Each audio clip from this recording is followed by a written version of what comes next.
Саламатсыздар ма? Менің аты жөнім Ақерке Барболовна, я физиотерапевт, реабилитолог. Қазіргі таңда біз дәл осы Ахмедер клиник аппаратымен қалай жұмыс жасаймыз, соны көрсететін боламын. В комплекте осындай аппараттарыңыз болады. Жұмыс істейтін насадкаларыңыз, электродтарға арналған шнур және проводқа апаратын шнур, электрод және осындай кремі сізде комплектпен келеді. Қазір осыны қайсыған жалғаймыз, соны көрсететін боламын. Аппаратты осылай ашасыздар. Одан кейін бізде комплектіде основная насадкамыз болды. Мынау насадка осы аут 1-ге жалғанады всегда. Егер оны аут 2-ге жалғап қойсаңыздар, мынау ысымай қалады. Сондықтан аут 1-ге насадка жалғанады. Екінші электродтардың насадкасы бізде аут 2-ге жалғанады. Дайындадық. Міне кремімізді дайындап қоямыз. Сонымен қатар бізде основной шнур болады. Бұл жаңағы аппаратты тоқ көзіне қосатын шнур. Міне қосасыздар былай. Одан кейін бұны тоқ көзіне апарып қосамыз. Келесі енді мынау электродты жалғауымыз керек. Ол мынау сіздерде пакетте болады. Одноразовый. Әр адамға ауыстырып отырасыздар. Осыны ашып, бір электродты 20 рет қолдануға болады. Егер бір семьяның адамдарына жасайтын болсаңыздар, ауыстырмай қойсаңыздар болады. Осылай барлығын дайындап қоямыз. Енді келесі этапта мен сіздерге аппаратты қосу этапын көрсетемін. Ең бірінші біз аппаратты қосамыз. Міне осындай бізде экран пайда болады. Панель управления деп аталады. Мына кнопкалардың барлығы істеу үшін біз ең бірінші тайм, яғни уақытты орнатуымыз керек. Мысалы 30 минут. Егер 20 минутқа қою керек болса, тағы бір рет басасыз 20 минут. Қазір дауысын басып қояйын. 10 минутқа қою керек болса тағы. То есть бір кнопканы 2-3 рет басу арқылы сіздер ауыстырып отырасыздар. Қазіргі таңда біз 30 минутқа қоямыз. Қазіргі соңғы шығып жатқан новый аппараттарда 1 сағатқа дейін бар. 1 сағатқа қойсаңыздар болады бірден. Екінші біз температура, міне темп деп тұрады. Температураны біз всегда міне H-пен жұмыс істейміз. То есть бірінші басқанда L, екінші рет басқанда M, үшінші рет басқанда бізде H пайда болады. То есть 30 минут H температура, модуль 4. Модульді ауыстыру үшін біз міне mode деген жазу бар, соны басасыздар. Міне. То есть mode 4 өшіп жанған кезде, демек сіздер 4-ші модульда тұрсыздар. Қайталап айтамын, міне бірінші тайм 30, температура H, модуль 4. Бұл самый универсальный вариант барлық адамдарымызға қолданатын. Одан бөлек бізде модуль 1, модуль 2, модуль 3 деген тағы 3 модулі бар. Олар более слабый, кішкентай балаларда және мынау насадканы ысытуға болмайтын жағдайларда жасалатын модульдар. Көбінесе кистасы бар, болмаса бір образованиясы бар адамдарда жылытуға болмайды. Сондықтан да 3-ші, 2-ші модульмен жұмыс істейміз, және кішкентай балаларда 2-ші, 3-ші модульмен жұмыс істеуге болады. Ал қалған барлық кісілерде біз 4-ші модуль H температура 1 сағатқа дейін жұмыс жасайтын боламыз. Енді дәл осылай мен дайындап қойып қоямын, яғни 20 минут аппарат қызу керек. Келесі кезекте біз мынандай 2 электродты пациентке жабыстырамыз. Бастамас бұрын осы электродты біз седалищный нерв. То есть адамның жамбасындағы шұңғыл жерді тауып аламыз, и сол жерге 2 электрод жабысады. Пленкасы алынады бетінен. Пленканы, то есть жоғалтпай қойып қоясыздар, потому что после процедуры мынаны алғаннан кейін қайттан жабыстырып қоясыздар. Себебі мынау кеуіп кетсе жабыспай қалады. И процедураға көшу үшін біз ең алдымен мынау кремін арқасына жағып алуымыз керек. Бұл крем неге жағылады? Бұл кремнің құрамында 9 түрлі шөптен жасалған, 9 шөптің тамырының сығындысынан жасалған емдік крем. Бұл арқаға жағылған кезде, болмаса кез келген адамның ауруына жағылған кезде қабыну процесін кетіреді, ауырсынуды басады. Сондықтан аппаратты тек қана креммен ғана жасайтын боласыздар. Аппараттың мақсаты мынау насадка арқылы кремді тереңірек енгізеді. Соның нәтижесінде адамның денесіндегі ауру сырқаулар кетіп, жалпы жағдайы жақсарады.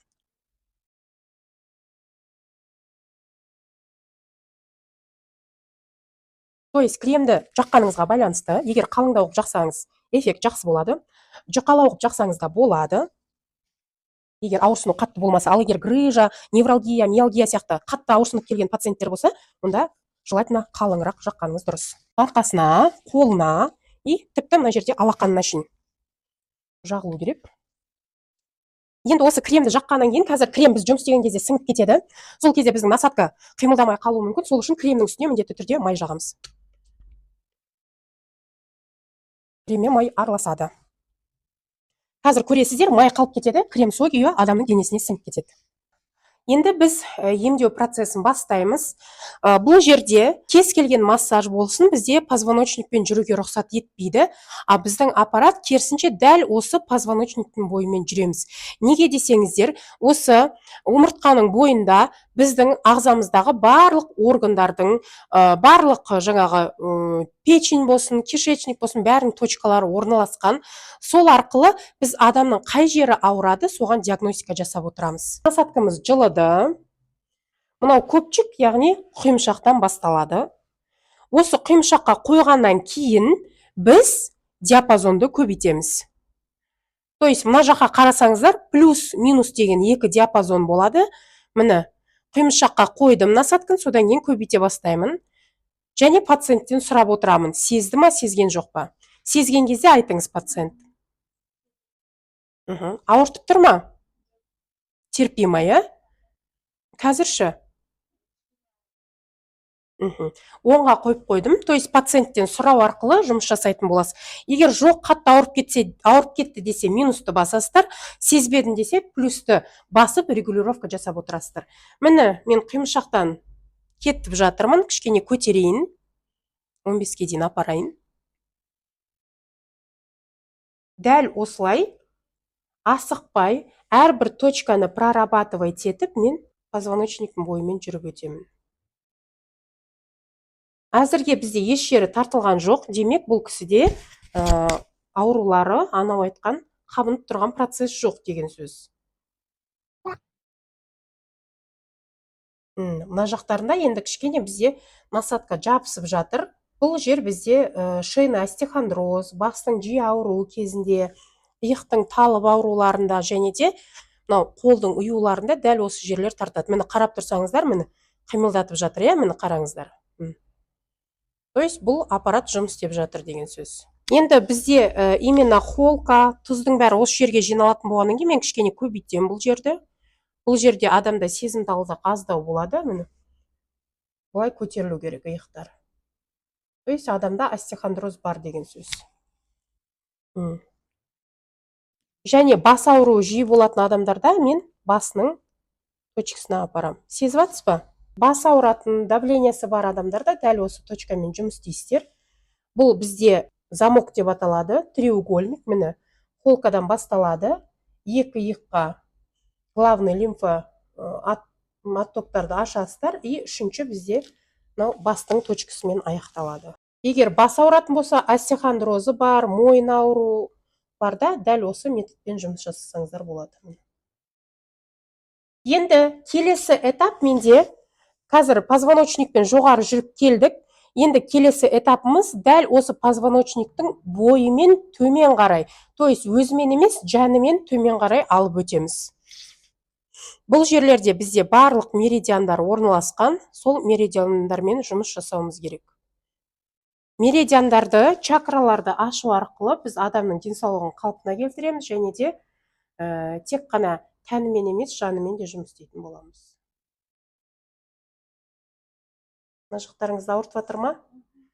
Ауыртып жатыр, өйткені сезіледі. То есть насадка еркін жылжып тұрады да, именно ауыратын жерлерге ол жай жылжи бастайды. То есть бұл кісіде, возможно, хронический пиелонефрит болуы мүмкін. Женский жағы суықтаған, қабырға аралықтарын көреміз. То есть насадкамен жұмыс істегенде сіздер асықпауларыңыз керек. Кейбір массажистер ойлайды, лишь бы бәр жақтан бүйтіп өту деген жоқ. Бұл жерде сіздердің жұмыстарыңыз тек қана точкалармен алып, әрбір точкамен индивидуально жұмыс жасау. Міне, мына жерде көріп тұрсыздар, қалай тартып жатыр. Бұл жерде бауырдың точкалары, өттің точкалары орналасқан. Ауыртып баратса, біз басамыз кішкене. И сол жерде сәл ұзағырақ ұстаймыз. Ауыртып тұр ма? Нормально, иә? Ал егер қолы үйейтін болса, міне, мына жерді бүйтіп тартады. Ауыртса, басамыз кішкене. Қолдың, иықтың сыртына дәл осы методпен жұмыс жасауға болады. Аппаратпен жұмыс істегенде біз жауырынның сүйегіне, шынтаққа тимейміз, то есть сүйектерге жасауға болмайды. Енді келесі этап дәл осылай мен енді мына жағымен өттім, қазір позвоночниктің келесі жағымен өтетін боламын. Осы жақтағы ауруларды, точкаларды ауырсынып тұрған анықтайтын боламыз. Кішкене диапазонын көтеремін. Жерің ауырып жатыр ма? Ауырып кетті? Да басамыз. То есть бұл кісіде, возможно, протрузия, грыжа сияқты ауытқулар болуы мүмкін, себебі дәл осы бел айналасында бұл кісі қатты сезіп жатыр. Мынау точка тоже жауырын аралық триггерные точки, көбінесе өздеріңізде байқайсыздар, соқтаған кезде дәл осы екі точка қабынады. То есть арқам шаншыды, жауырыным ұстап қалды деген дәл осы екі точка. Міне тартып тұр. Осы точкалармен де ұзағырақ жұмыс істеген дұрыс. Ауыртып жатыр ма? Жаныңыз кіріп жатыр ма? Дәл осылай иығына, мынау қолтықтың точкасына, бұл көбінесе қолдар ұйитын кісілерде жақсы әсер етеді. Иықтың сыртымен алып өтеміз. Қолдарға қарай. Көрдіңіз ба, мына жеріне қолыңыз үйиді, сол үшін біз азайтамыз. Мына жерде қатты тартып жатырмын. Қолы, неқа қарасаңыздар, еріксіз. Мынаны мысалға бұл кісі өзі істеп тұрған жоқ, еріксіз. Мынаны жіберсем расслабляется рука, ұстасам тартылады. То есть қан тамырлар және сіңірлер арқылы жұмыс жасайды, сухожилие дейді ғой. Жақсылап осы жерді прорабатывать етеміз да, уже алақанға өтеміз. Алақанды тартып тұр, кішкене басайын. И алақанда ұзағырақ жұмыс жасайсыздар, себебі алақанда бізде точкалар өте көп. Болмаса алақанына осылай ұзақ уақыт ұстап тұрасыз. Енді осы дәл алақан мен қолдарға полностью, енді біз видео болған кейін тезірек көрсетеміз. Полностью жұмыс жасау 40 минут уақыт алуы мүмкін. Егер белінде грыжасы болатын болса, сіз тіпті 1 сағатқа дейін осы белімен, алақан, қолдармен, арқасымен жұмыс жасайсыз. Бір күнде адамға 1 сағат положено, одан көп жасауға болмайды. 1 сағаттан артық 2 сағат жасап жіберсеңіздер, адам организміне нагрузка. Сондықтан уақыт аяқталғанда сізде массажды аяқтауыңыз керек. Ал егер аяқтарымен қосып жасайын десе, онда арқаға 30 минут, аяқтарына 30 минутты арнап 1 сағатқа сидыруыңыз керек. Арқасына 1 сағат кетіп қалып, аяғына тағы 1 сағат жасап, бірден 2 сағаттық процедура алуға болмайды. Аппараттан кейін міндетті түрде 50 градустағы жылы су ішеді пациентте және сізде. Сондықтан пациент келген кезде міндетті түрде чайник қойып қойыңыз. Пациент міндетті түрде жылы суды ішу керек. Неге? Себебі бұл ультразвукты аппарат адамның денесіне 10 сантиметрге дейін тереңдікке енеді. Сол жердегі барлық шлак, токсиндерді жібітеді. Сол жібіп тұрған нәрселердің бәрін сіз су ішу арқылы сыртқа шығарып тастайсыз. Аппараттан кейін көбінесе бастың ауруы, дененің ауырсынуы, терлеу, түнімен кіші дәретке шығу, үлкен дәретке шығу процестері болуы мүмкін. Оның бәрі норма, свойственно аппарату. То есть одан қорқудың қажеті жоқ, емді ары қарай жалғастыра беруге болады. Бір курс 7, 10, 15, 18 күн. Грыжа, киста, жаңа қатты ауырсыну диагноздарында прям әрбір пациентпен 18 күнге дейін үздіксіз жұмыс істеуге болады. Ал кішкентай балаларда тек қана 10 жастан бастап жасауыңызға болады. Энурез, әртүрлі артрит диагноздарында 10 жастан бастап жасайсыз. Ал енді одан кіші 8-7 жасар балаға жасайын десеңіз, ол өзіңіздің жауапкершілігіңізде. Арқаның движенияларын бәрі осындай. Енді арқаны көріп болсаңыздар, мен сіздерге келесі кезекте аяқтарға қалай жасаймын, соны көрсетейін. Енді қарап отырсаңыздар, мына жерде тек қана жылтырап май қалды, а біздің жасыл түсті жаңағы мазіміз сіңіп кетті. То есть бұл ультразвук мазьды ішке кіргізді да, майларды ендірген жоқ. Қалған майдың бәрін біз осындай одноразовый салфеткамен сүртіп аламыз. Сөйтіп келесі кезекте біз пациенттің аяғына көшеміз. Келесі кезекте біз аяққа қалай жасаймыз, соны көрсететін боламын. Тоже арқа сияқты мазьды полностью аяқтың табанына шейін жағасыздар, үстіне май жағасыздар. Біз қазіргі таңда дайындап қойдық. Және пациенттің мына қолы мынау ортаңғы саусақ қай точкадан аяқталып тұр, дәл сол точкадан біз аяқтың массажын бастаймыз. Сыртқы жақтан. Бұл өттің, печеннің, былайша айтқанда, сызығы десек те болады, меридиан өтеді. Аяқтың сыртқы жағымен, сондықтан да осы сыртқы жақпен әкелеміз. Мына жақтарында прям тартып жатыр. Мен жүргізсем прям аппаратмен. То есть қабыну бар. Демек бұл кісінің аяғы тартылады, судырықтар береді. Соның нәтижесінде міне осылай болып тұр. Мен жүргізсем міне жүрмей тұр. То есть я жду. Егер өстіп жабысып қалған жағдайда, мейлі аяқ болсын, мейлі арқа болсын, өстіп жабысып қалды ма, 30 секунд. 30 секунд дегеніміз 3-тен 30-ға дейін санайсыздар и солай күтесіздер. 30 секунд өткеннен кейін ғана барып ары қимылдатсаңыздар болады. Яғни аппарат сол жерге жабысты, 30 секунд бойы емдейді. Иглотерапия қосатын жеріне игла, физио қосатын жеріне физио жасау арқылы емдейді. Ортасына өтеміз. Міне, көрдіңіздер ме, уже тартылып жатыр. Диапазонды азайту керек. Мына жерге жасауға болмайды. Бұл жерден тез өтіп кетесіздер да, ары қарай міне. Седалищный нерв, крупный нервпен өтіп жатырмыз біз. И міне ішкі жағымен. Ішкі жақпен қайтадан сол неге келіп. Екінші этап зигзагообразный движениемен дәл осылай аяқтың артқы жағын қамтып өтесіздер. Мына жерден өтіп кетемін. Мен енді видео болған кейін жаңа қайталап айтам, тез-тез жүріп жатырмын, бірақ бұлай жасаған кезде сіздер асықпай әрбір точканы прорабатывать етіп жасауларыңыз керек. Дәл осы темппен мен табанға түсемін. Өкшеден бастап, міне өкшесіне уже жібермей тұр аппарат. Күтемін. 30 секунд өтті. Өткеннен кейін ары қарай уже қимылдатуға болады. Пяточная шпора, табанның қақсап ауруы, табаннан өткен суықтар болатын болса, дәл осы аппаратпен дәл осылай жұмыс істесеңіздер болады. Өте табанға жасаған өте приятно. Табанда, кстати, диапазонды көбейтсеңіздер болады. Табанда бізде сезімталдық төмен болады. Және табанда бізде өте көп точкалар. Табан негізі 5-ке бөлінеді ғой.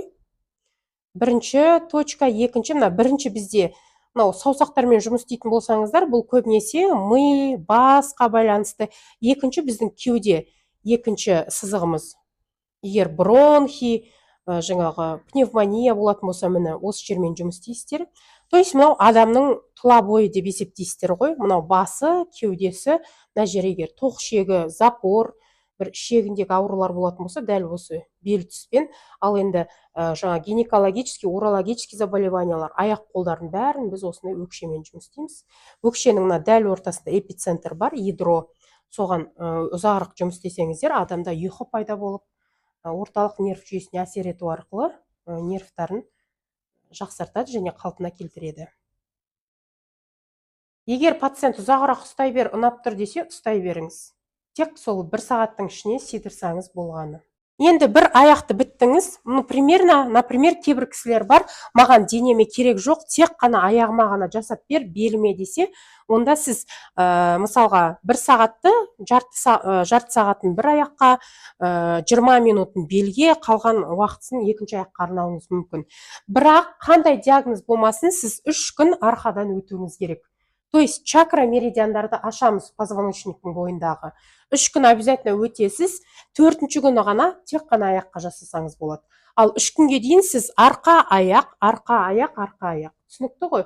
То есть 3 күн полная оплата аласыз, тек 4-ші күннен бастап тек қана аяғын аласыз. Тек қана аяғына жасайын десе де, сіз арқаңызға 3 күн жасауын керек деп пациентке түсіндіріп айтуыңыз керек. Бір аяғын аяқтадық, келесі аяқты бастау үшін мен тура жаңағыдай қолымен өлшеймін пациенттің. Ортаңғы саусақ қай жерге тиді, сол жерден бастап міне сыртқы жақпен жүремін, кішкене түсіремін диапазонды. Дәл солай сыртқы жақпен өтеміз. Ортаға көтеріліп, ортаңғы сызықпен өтеміз. Міне ішкі сызықтармен. Яғни бұл аяқтағы лимфотток, кровоттоктарды ашу, зигзагообразный системамен жүреміз.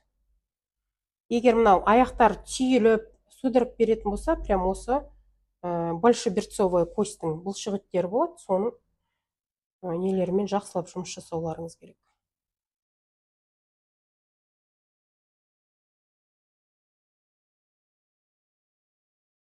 Егер седалищный нерві қабынған, осы аяғым тартыла береді десе, онда в основном осы центральный, самый крупный нервпен жұмыс жасаймыз.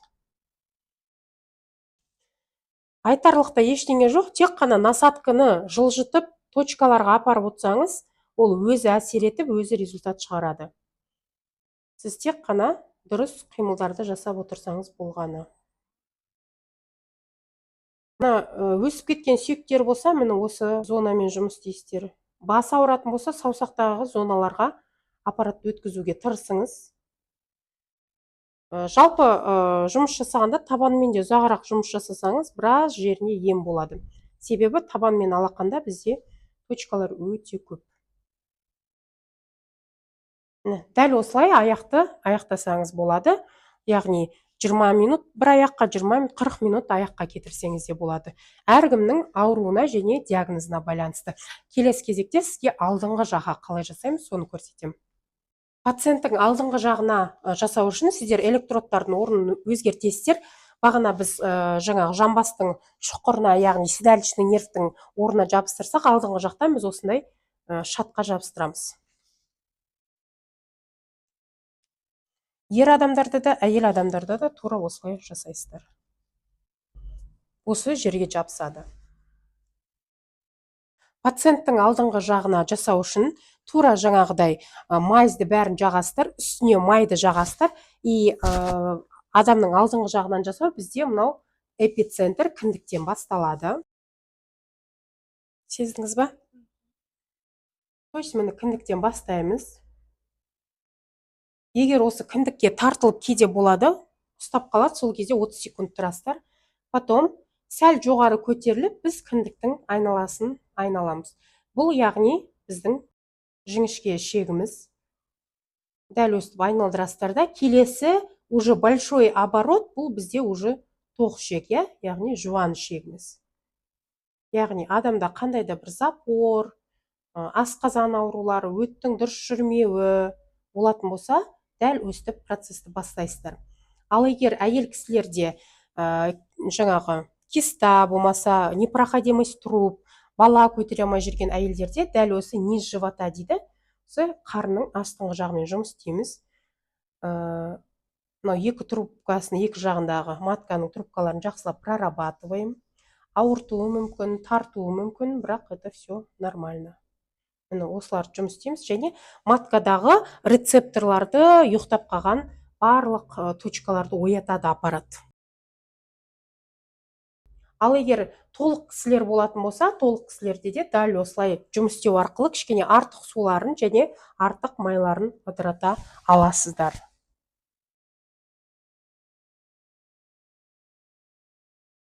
Асқазан болатын болса, міне асқазанның линиясымен жұмыс істейсіздер. Мынау қарынды біткеннен кейін, то есть прорабатывайте полностью, бәрін өтесіздер, қабырға аралық, өкпенің, бронхтары, мына жерге шейін бізде өкпе жатыр, бронхтардың кейбір талшықтары осы жерге дейін жетеді. Енді сіздерге осының бәрін толық міне бұлай өткеннен кейін асықпай өтесіздер, и жоғарыға өтетін кезде дәл төс сүйегінің бойымен өтеміз жоғарыға. Міне аппаратпен бетке жасауға болмайды, мойынға жасай беруге болады. Мынау емшектегі фиброзно-кистозна мастопатия болмаса, әртүрлі нелер болатын болса, дәл осы сосогына ешқашан жасамайсыздар. Сосоктан басқа жерлердің бәріне дөңгелетіп жасауға болады. Түсінген, жаңағы жас босанған әйелдерде лактостаз болып қатып қалса да, дәл осы аппаратпен шешімін тауып берсеңіздер болады. Міне бұғананың бұрышы, мойын арқылы жұмыс істесеңіздер, беттегі әжімдерді тарту процестерін жүргізе берсеңіздер болады. Міне мойынның жуандығы көбінесе лимфаның застойынан болады. Сол лимфаның застойын бәрін ыдыратып, сыртқа шығарады. Мынандай салбырап тұрған лимфостаздардың бәрін аппарат тартады. Егер жақсылап 10-15 күн алатын болса пациент. Міне полностью мойнына, мынау несіне подбородогына жасай берсеңіздер болады. Бірақ егер зоб, бір какой-то узловой зоб болатын болса, жасауға болмайды, онда мынау мойынның қиығынан қайтасыздар. Ал енді қолға өтетін кезде, мынау сүйекке тимейміз, төмен қарай, міне, қолдың ішкі жағымен, сыртқы жағын прорабатывать етесіздер. Өйткені астыңғы жағын біз жаңа арқасына жасаған кезде жасап қойған болатынбыз. Дәл солай жасап, и алақанға өтесіздер. Алақанға 2 рет жасаудан артықшылығы жоқ. Сол келген жолыңызбен қайтадан міне төстің айналасын қамтып өтесіздер. Төстің өзінің сүйегін, екінші төсті қамтып өтеміз. Және де міне дәл осылай барлық мына боковой жақтары дейді ғой, қамтылмаған жер қалып кетпеуі керек. Ал енді запор, ішім ауырады, вздутие, жаңағы асқазан өт жолдарын дұрыс жұмыс жасамайды десе, онда осы круговые движения арқылы барлық іштің қатпарларын қамтып өтесіздер. Суда обязательно айтуды ұмытып кетпеңіздер, себебі ішпен жұмыс істеген кезде бұл терең тіндерге өту арқылы бәрін жібітеді, соның бәрін сумен сыртқа қарай айдайсыздар. Алдыңғы жақпен жұмыс жасау осылай өтеді. Енді қараңыздар, мына аяқтың алдыңғы жағында біз көбінесе қандай жағдайларда жасаймыз? Аяқтың алдыңғы жағында көбінде тізе ауруларында, то есть гонартроз деп аталады. Гонартроз кезде, тізенің артриті, болмаса осы тізе қабынғанда, алдыңғы жаңа бұлшық-еттер тартылу процесіне, мына голеностопный суставта, мынау енді сандарда бізде өте сирек аурулардың кездесуі, саннан төмен қарай бізде үлкен кісілер болсын, жастар болсын, өте жиі кездеседі. Бұл жерде де тура жаңағыдай қолымен өлшеп, сыртқы жақтан бастайсыздар, алдыңғы жақты да. Варикозы болса да, егер қатты выраженный шығып тұрған варикоз болса, ол жерге тимейсіздер. Ал енді мына пациентіңізде варикоздарға жасай беруге болады.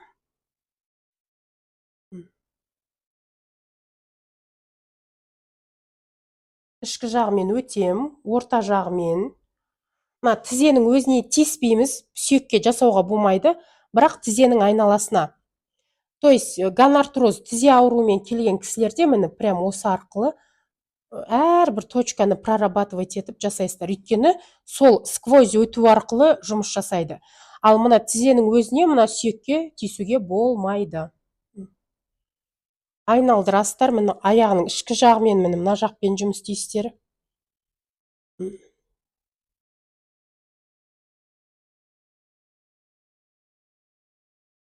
Мына жақта, міне алдыңғы.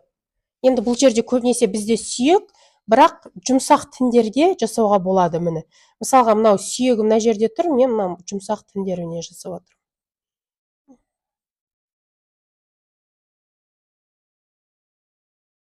То есть бұл жерде түк қиындығы жоқ. Бірақ мен құсап тез алып өтпейсіздер, бәрін асықпай, әрбір точкасын прорабатывать етесіздер. Біз енді видео болғаннан кейін бізде уақыт саны шектеулі, сондықтан да мен тез-тез көрсетіп жатырмын. Самое главное, жүру жолдарын.